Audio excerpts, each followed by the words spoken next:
मित्रों, national forensic science university और Indian society of criminology द्वारा 5वां इंटरनेशनल और 24वां भारतीय अपराध विज्ञान सम्मेलन इसका आज उद्घाटन होने जा रहा है।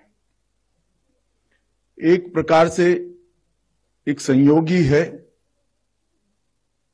कि ऐसे समय पर यह उद्घाटन होने जा रहा है जब भारत की क्रिमिनल जस्टिस सिस्टम एक नए एरा में प्रवेश कर रही है।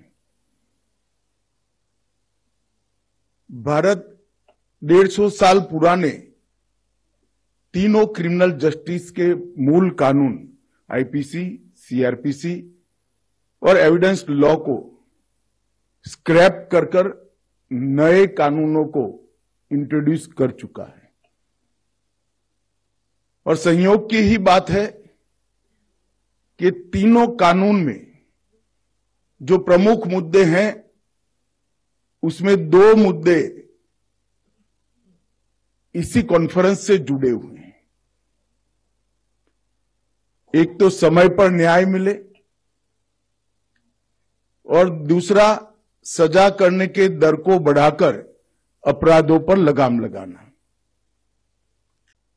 मित्रों, नेशनल फॉरेंसिक साइंस यूनिवर्सिटी और इंडियन सोसाइटी ऑफ क्रिमिनोलॉजी द्वारा 5वां इंटरनेशनल और 24वां भारतीय अपराध विज्ञान सम्मेलन इसका आज उद्घाटन होने जा रहा है। एक प्रकार से एक संयोगी है कि ऐसे समय पर यह उद्घाटन होने जा रहा है जब भारत की क्रिमिनल जस्टिस सिस्टम एक नए एरा में प्रवेश कर रही है। भारत 150 साल पुराने तीनों क्रिमिनल जस्टिस के मूल कानून आईपीसी, सीआरपीसी और एविडेंस लॉ को स्क्रैप कर नए कानूनों को इंट्रोड्यूस कर चुका है। और संयोग की ही बात है कि तीनों कानून में जो प्रमुख मुद्दे हैं उसमें 2 मुद्दे इसी कॉन्फ्रेंस से जुड़े हुए हैं। एक तो समय पर न्याय मिले और दूसरा सजा करने के दर को बढ़ाकर अपराधों पर लगाम लगाना। ईज ऑफ पुलिसिंग और ईज ऑफ जस्टिस, ये 2 शब्द अभी हमारे देश में इंट्रोड्यूस नहीं हुए हैं।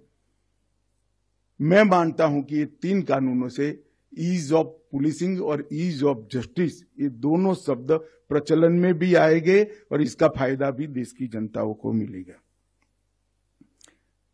अब अगर ये लक्ष्य हमें प्राप्त करना है तो हमने इसके लिए पहले से ही कानून पारित करने के पहले से ही 5 साल में ढेर सारा काम किया है। जैसे नेशनल फॉरेंसिक साइंस यूनिवर्सिटी की स्थापना, इससे ट्रेन ह्यूमन रिसोर्स, विश्वसनीय ह्यूमन रिसोर्स और युवा हमारे पास जनरेट करने का एक प्रकार से हमने, और आज देश के 9 राज्यों में पहुंच चुकी है।